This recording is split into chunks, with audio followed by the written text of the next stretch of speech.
Welcome, welcome, and I hope that your previous meeting was not too taxing and that you are nice and fresh for our session now. I'm trying. Okay. All right. Okay, so I'm going to assume that whichever audience is participating in this session is with us. So I can't see anyone other than the panel and the host on the participant list. And I'm going to proceed because we are eating into our time, which is not, which we don't have a lot of. So this is the panel on land and poverty. I am Dani Brandt. I am the director of the Free State Center for Human Rights at the University of the Free State. I'm an academic and a lawyer working from there. And I will be facilitating this session, which is fortunately not a very taxing role, and you will hopefully see very little of me. We will see a little bit more of and hear a little bit more of our two participants who will be speaking today. The first is Professor Elmine du Plessis, who is the resource person for this session, who will speak first.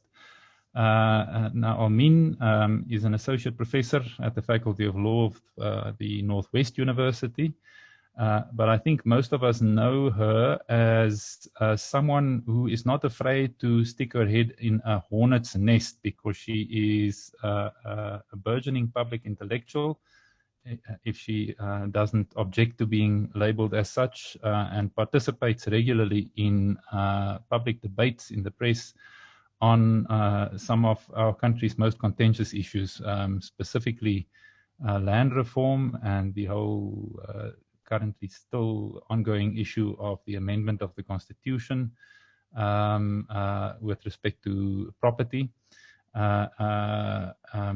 Killings on farms is another topic that she has something to say about every now and then.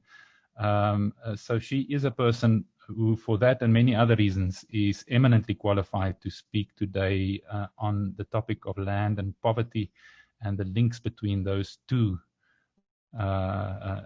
things. So Elmine will be speaking first for about 10 minutes as our resource person. And then our respondent for this session is Anneliese Crosby.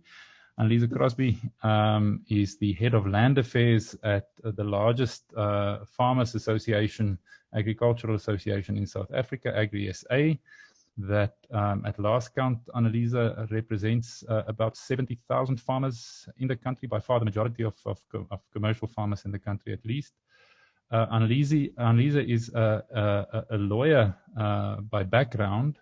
I know that because she was a long time ago a postgraduate student at a previous university at which I worked. She is also someone who is prominent in the current debates about land reform, particularly from an agricultural perspective in South Africa, and she will respond to Elmine's comments. Then our rapporteur for this session, who will be taking notes and will draft up a report of the session later on, is Wandile Sislobo, who is the chief economist at AGBIS, the Agricultural Business Chamber of South Africa. Likewise, Wandile, who was a member of the advisory committee or the advisory panel for the president on land reform and agriculture. He is a well-known commentator on issues on land reform and agricultural economics. He is an agricultural economist, and he is therefore also eminently qualified to draw together all of the strands of the discussion today. So I'm going to hand over to Elmine. Elmine will have 10 minutes within which to say her piece.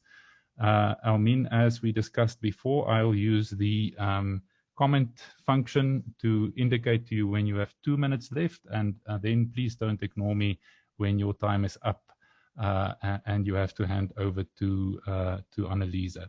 Thank you, Elmine. Thank you, Dani. So I want to start off by thanking Prof. Thuli Madonsela and her excellent team for organizing this summit. I'm both excited and overwhelmed to be the resource person for land and poverty. land alone, I think, justifies a 2-day summit. And I have 10 minutes to frame the issue, so I'm not going to waste time.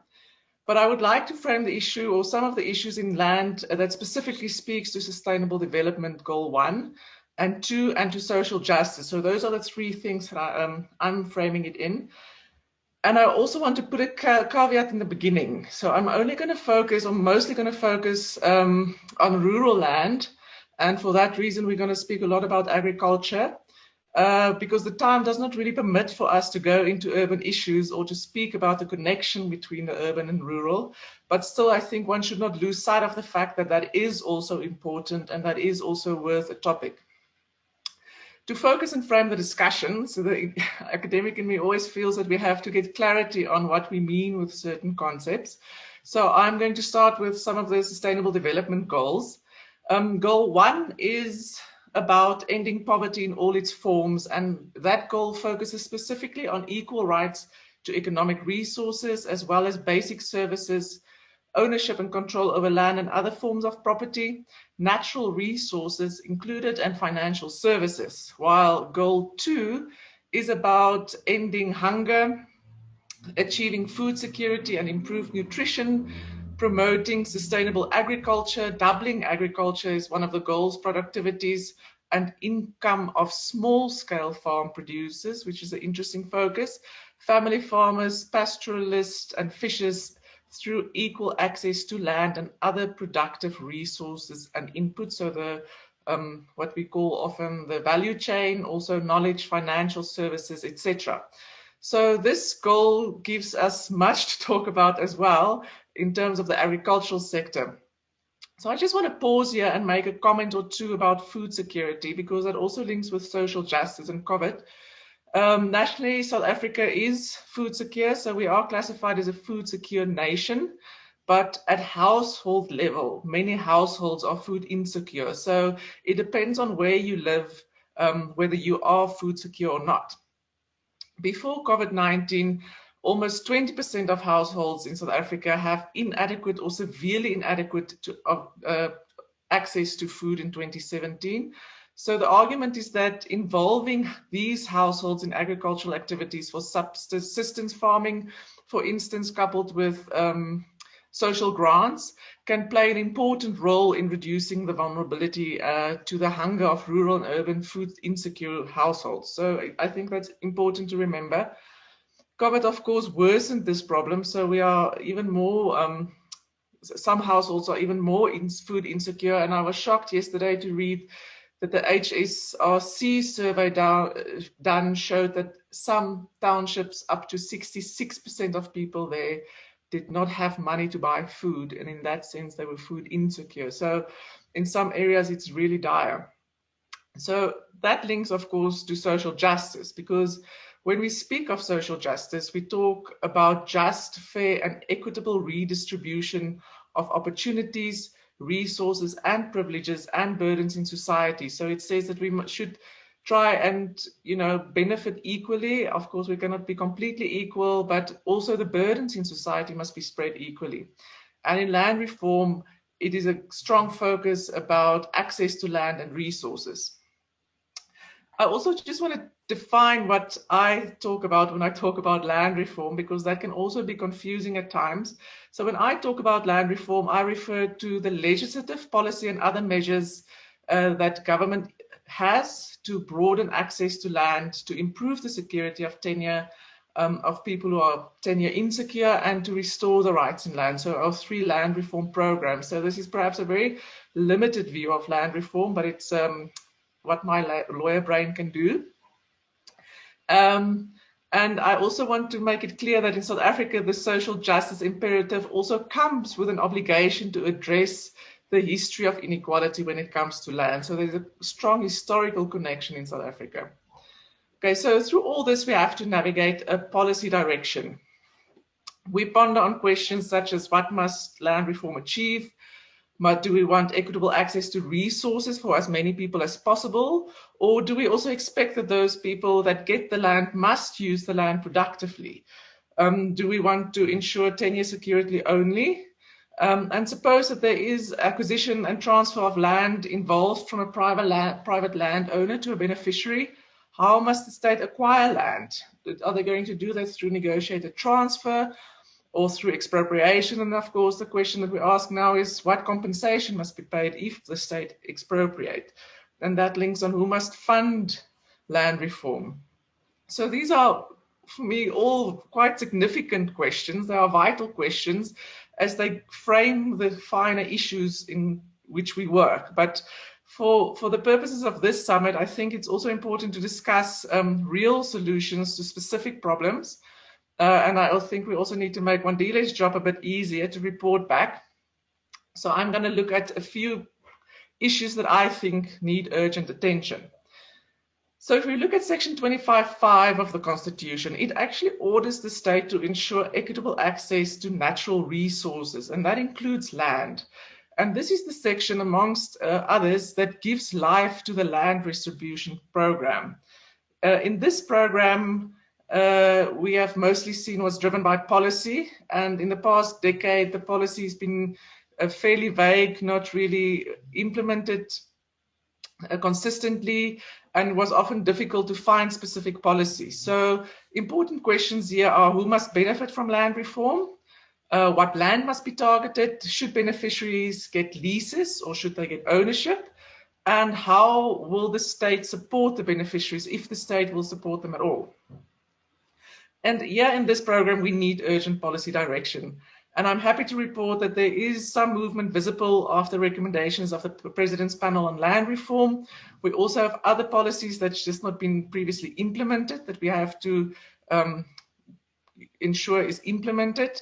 But I also gather from the Portfolio Committee reports that there are talks of a long-awaited redistribution bill that will become an act. So legislation in that regard is highly welcomed.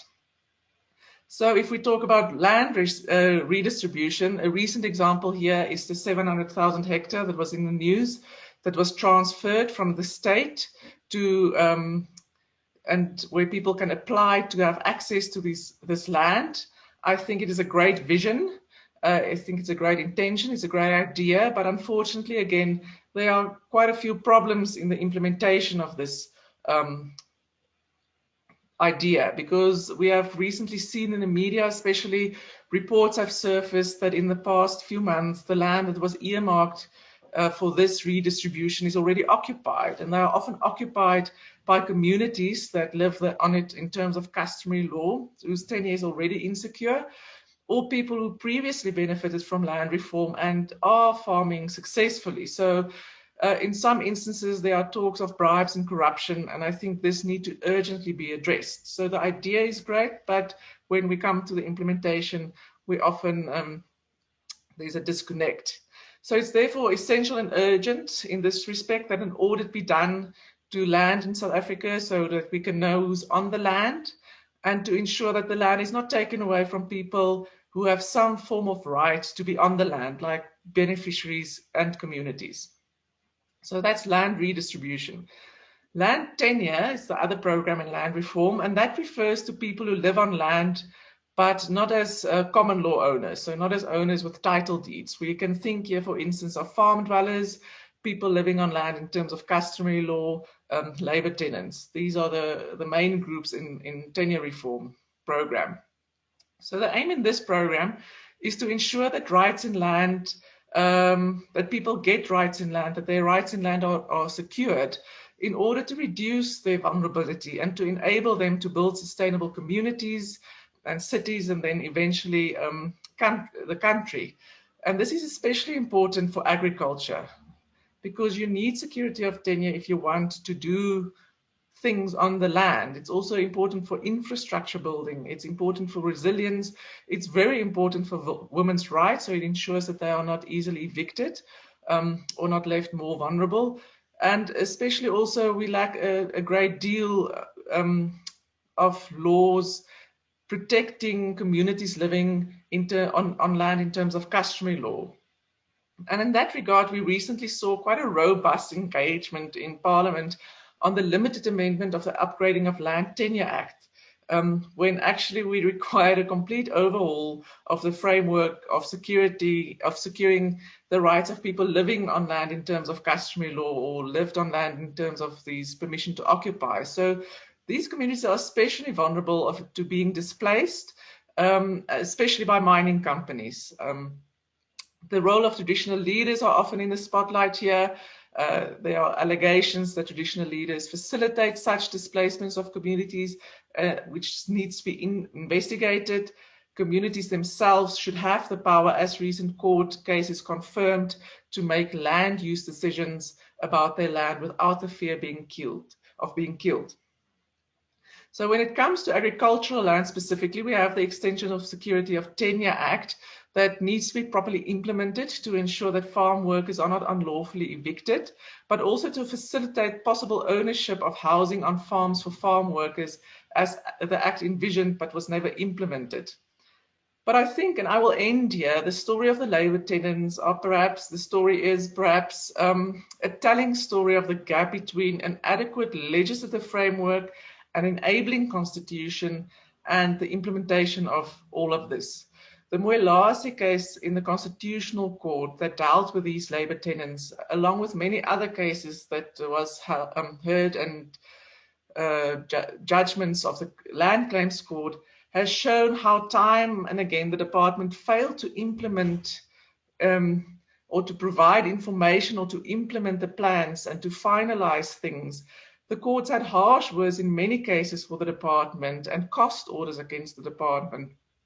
So eventually, in the Moelase case specifically, the court had to grapple with the question to what extent a court can interfere with the workings of the executive. How far can the court really, tell the executive what to do? And in that case, the outcome was fairly drastic, but with certain caveats, and notably that the courts ultimately have to ensure that constitutional rights are realized.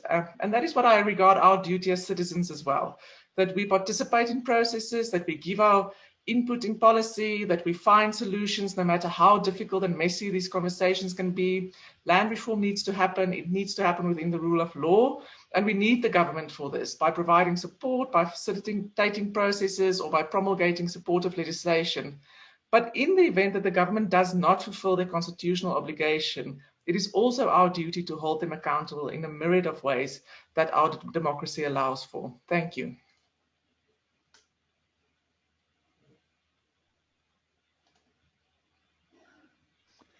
Thank you, Amin. I inadvertently gave you an extra 2 minutes there, but thank you for being succinct and covering a whole lot of ground, which should give a great deal of food for thought to Anneliese.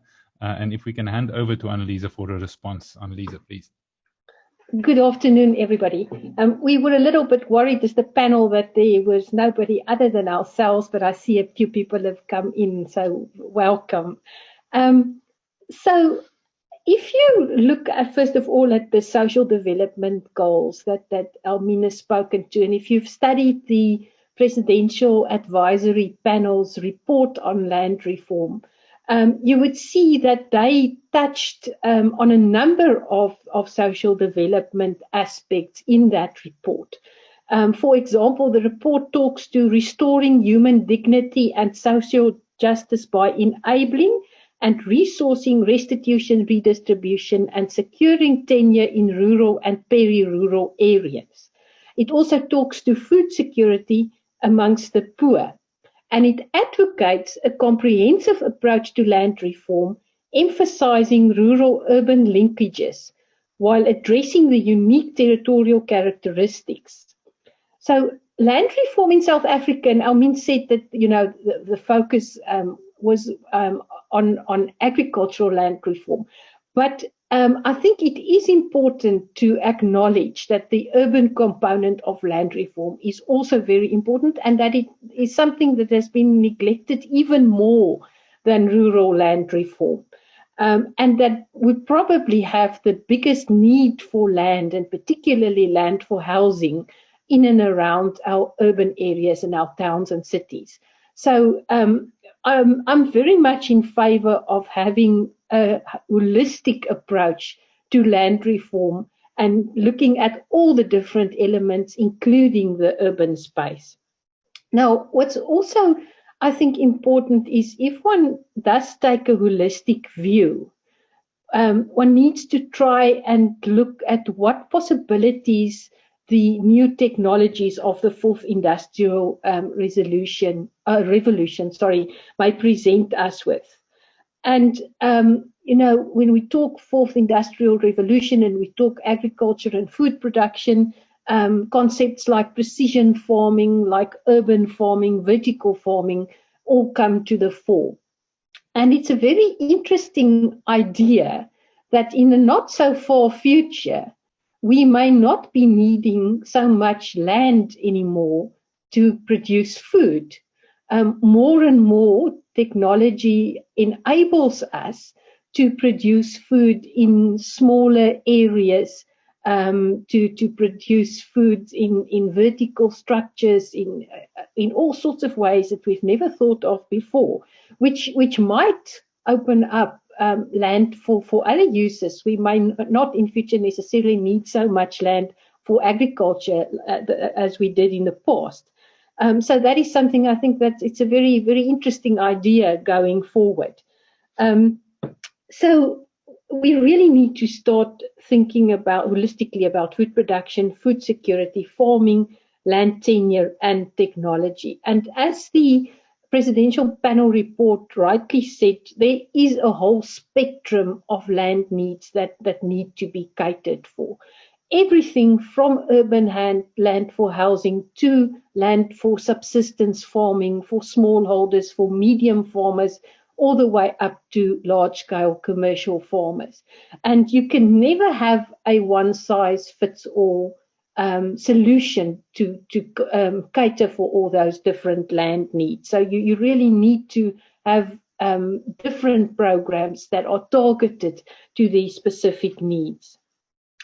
So in terms of empowerment, if you truly want to empower people, you really need to try and give them title. Now, I know it's not possible in all instances. I know in the communal areas, it's a huge challenge. But in the long term, title is what truly empowers people. And I don't know if all of you know about this International Property Rights Index that gets published annually. But one of the things that consistently comes out of that index is that there is a direct correlation between the strength of property rights, the measure of protection for property rights in any particular country, and the per capita income or the standard of living in that country. So in countries where there's quite strong protection for property rights, you would find that people generally also have a higher standard of living. So property rights are indeed a key ingredient for economic and social prosperity. And we really need to try and speed up and simplify the transfer of title to people in both urban and rural areas. We are running a little project at Agri-SA together with the Free Market Foundation, where we're looking at, the transfer of title to farm workers in situations where farmers want to make land available to farm workers. And it's incredible the amount of obstacles that you come across when you try to do this. Things like the red tape involved in the subdivision of land, donations tax, lack of cooperation from the municipalities, the problems with providing services to people who live on farms, and all sorts of things. It really is not easy. And those blockages need to be unblocked, and the whole process needs to be simplified if you want to make it easy for people to get title to their land. Now, in terms of ensuring sustainability and supporting all farmers, I think there's a lot of promise in this draft blended finance policy that is now underway. It's not been finalized as yet, but the whole idea is to leverage both public and private sector resources to support investments that will unlock and enhance agricultural production, agro-processing, infrastructure and comprehensive land acquisition by Black producers and entities through deliberate and targeted financial and non-financial interventions.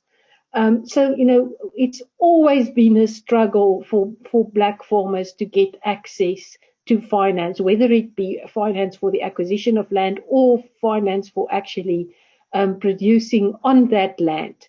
And the state itself doesn't have the resources to enable those farmers to do this. So really, the only solution is a partnership whereby you involve the private sector and you have this blended finance system. So without any doubt, and Almina's also mentioned this, implementation has been the biggest stumbling block, causing us not to have quicker land reform and more sustainable land reform in this country. And you can only look at every single report that's been produced, from the Ntlante report on what was it, a couple of years ago, I can't remember what, high-level panel report, sorry, to the Presidential Advisory Panel report, to the monitoring and evaluation reports from the presidency. Implementation is the number one problem. Also, the courts have been very critical about how the department has failed to implement most of the programs. And the only solution to that is, once again, a partnership between government, communities, and the private sector, to really start focusing, apart from maybe the redistribution bill that Almina's talked about, where I agree there is a gap that needs to be plugged. There's not that much wrong with the policies and the laws that we have at the moment, but the problem is that they're not being implemented properly. We don't have the resources, and the Special Master, I think, they have a very good implementation plan. But the question there, once again, is, are they going to get the resources to actually implement that plan?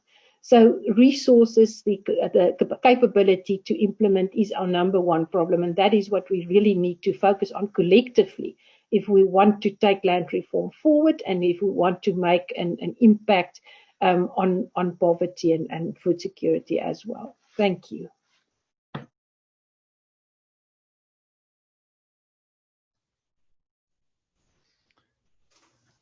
Thank you, Annalisa.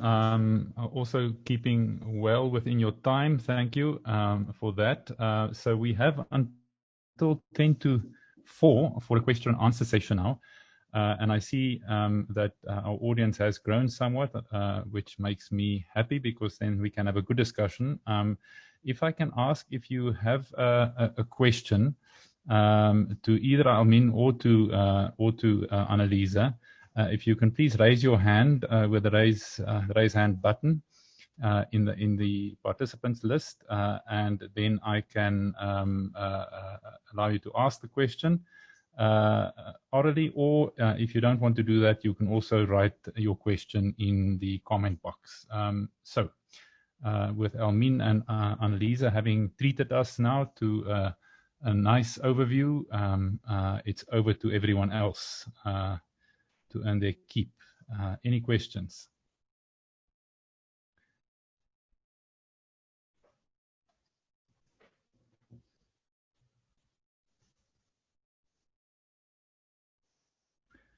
Wenzile, I see a message from you, but there's no question that you want to ask a question. Oh yes, your hand is up. Over to you, Wenzile. Thank you, Professor Brandt, and thank you, Annalise, for a very insightful presentation. My question is quick, and it revolves around reform, but traditional reform hindering the process of creating sustainable farming in South Africa. Meaning we see a trend that the world is turning towards green technology and alternative ways of farming, like you mentioned, urban farming and vertical farming. And there is less appeal for using large amounts of land to farm. So my question is, how are farmers or landowners being supported to find a space within the fourth industrial revolution and create sustainable ways of farming, looking at the trends in Netherlands and other countries who are at the forefront of green technology.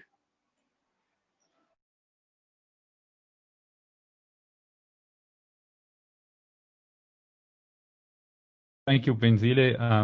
Unless there's another question immediately, perhaps the two panelists can go to that question. Yeah, so sure. That's not such an easy one to answer, but my take on it would be, Wenzile, first of all, it is of course a matter of informing farmers about the possibilities, because I think many of our farmers out there are not necessarily aware of the technology and the possibilities that they open up. Secondly, of course, we need to ensure that we have those technologies available in the country. We'll probably have to look at our agricultural training programs and make sure that it becomes part of the training of the young farmers. And then, of course, you'll probably need resources. And hopefully some of the resources can come from this blended financing program to enable farmers to start making use of those technologies.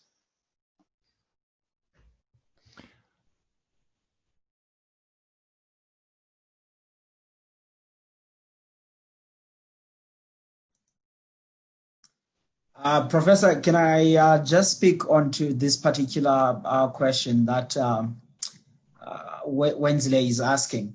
Because I think it's in two ways, a couple of ways at which we can perhaps frame it. Wenzile, I do think that broadly at a macro level, perhaps it wouldn't be a clear analysis to say there is a move away from the current status quo of farming, because I do think that industrial food production is going to remain for quite some time, specifically with the urbanization growing.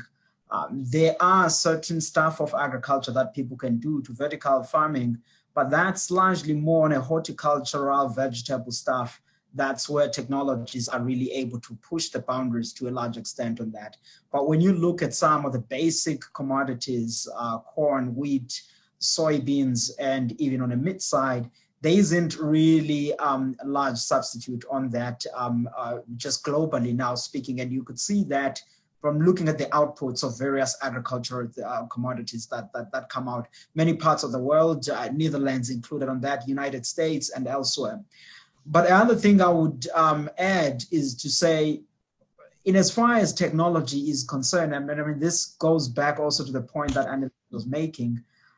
I mean, South Africa, particularly the commercial agricultural side, we are amongst the people that are at the cutting edge when it comes to technology in agriculture. Perhaps where for today's discussion, the question is to say, how do you make sure then that everyone that participates in agriculture, smallholder farmers, new Black beneficiaries on land reform that are entering, they get to participate and also benefit from those technologies. And I think also then on that fourth industrial revolution, you have to kind of ask questions, what technologies are really coming on agriculture with that fourth industrial revolution? Because there isn't a lot of new exciting technologies per se. Because if you look at it, it's advancements on seeds to boost productivity on yields, and also advancement that's biological and also mechanical on saying can be new tractors, drones, and all of these stuff that has been taking on. And obviously that then introduces the layer which you were mentioning of the support system for people to be able to acquire those technologies and then be able to improve their productivity. While another layer which you were mentioning, the urban farming, I think that too in South Africa is taking on to a certain extent, but it will by no means replace the traditional farming that you do see. The only thing then that we need to do is continue with the technologies that we have to keep productive, and that requires consistent investments in the sector to be able to do that. And perhaps if I can use the floor, Professor, while I'm here, Annelies mentioned that for land reform to actually happen, we need partnerships. But I would like you to delve in on how should those partnerships between private sector as well as on a government and communities actually be structured? who should do what and what. I mean, it's a high level when you say partnerships and working on that. But what are the sweet spots that we need to actually be doing? Thank you, Professor. Thank you, Wandile. It would be interesting to hear also how you think those partnerships should be structured. Because you are right, not that Anneliese used it at that high level, but it is often something that is sort of glibly asserted as a solution to complex problems. I'm just checking whether there is any other question at the moment. I see Zaza Bogenpoel's name there. I was wondering whether she might have a question related to tenure security and title. Oh yes, yeah. From Zaza, a question in the comment box. What role does the farmer play in this partnership? Leading on from Wandile's comment about the partnerships, what role does the farmer play in the partnership? Zaza, did you want to elaborate on that, or is it sufficient for you just as you wrote it in the comment section? Hi everyone, thanks Donnie. No, I typed fast now, so I actually wanted to say the emerging farmer. So in that partnership, the emerging Black farmer, what role does that person play in the partnership? I think especially of technology and the fourth industrial revolution and the impact or the assumption that we make that we are then assuming that emerging farmer has access to all of those things in the same way as a previous owner may have had. So I was just wondering, while you were busy talking and while Wandile was talking about who is involved in that partnership, the government, the owner, but also then the emerging farmer or the Black emerging farmer, to be more specific. So that was just something that I thought about now. Donnie, can I maybe come in on the partnership issue? Yes, absolutely. So when I talk partnerships, I talk about very practical grassroots level partnerships, like the examples that we had at the 2018 Bella Bella Land Summit. Some of them, have been running for over 15 years and are quite successful. So there are a couple of potential problems with that. And very often when you talk partnerships, people only think equity shareholding schemes in the Western Cape, and they sort of have a very negative view of that. So, government's role would probably be limited to making available some grants, which they are proposing to do now in terms of the blended financing, first of all, and then secondly, a monitoring and evaluation role. Because we do need to recognize the power imbalances that may come into these relationships that will need, monitoring, and they also need to be structured properly. The role of the commercial partner, whether it be a commodity organization or an existing commercial farmer, would mostly be that of skills transfer. And in terms of the blended financing, there's a proposal that there must be a sunset clause. There must be a point at which that partner exits so that the Black partners can basically run on the business on their own. That's not necessarily the only model, but in terms of the blended financing, that is the proposed model. And then, of course, the partner, your Black partner can either be a community, like in a restitution community, and there are examples that where Wumalana Development Fund, for example, got involved in those kind of partnerships, or it can be farm workers or smallholders, and for them they would want to acquire the skills as quickly as possible, those skills that they do not have, because very often they're very good at farming, but they may not necessarily have the marketing skills or the financial skills or management skills or whatever. So yeah, those are the kind of partnerships that one has in mind. Okay, thank you, Anneliese. Now that certainly addresses some of the concerns, I think, because this talk of public-private partnership is often raised precisely at a different level from the one at which you raise it. So thank you for that. Any other questions from someone else in the audience? If not, I have a question. We have another 7 minutes or so left. I don't see anything for the moment. So perhaps just on the issue of rights, Elmine, you referred to it. You said it's one of the conditions for addressing poverty through land is to provide some form of secure tenure to people when they are on land. Security in that sense. Annalisa, you also referred to it very specifically to title and a correlation between title and economic development. My question is when we talk about rights, do we necessarily and secure rights and rights that can play a role commercially in that sense, do we only talk about an unreconstructed understanding of ownership? And the reason I ask that question is perhaps from an academic point of view, but it's because most of the work, current work, and the most exciting work on property law in South Africa currently precisely tries to move away from that idea of an absolute ownership right that can be exercised to the exclusion of everyone else. So when we speak about title or secure rights to land, is it only in that traditional model that we speak about it?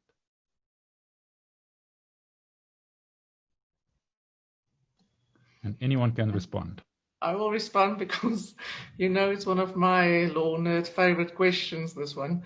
And it's something that I advocate quite strongly for, that we must move away from that model that ownership is the only way to hold land in a secure way, and to move also, and I think that will bring transformation a bit, it will move it along, right? Because at the moment we see, and I always show my students this, so I'm also going to show you this.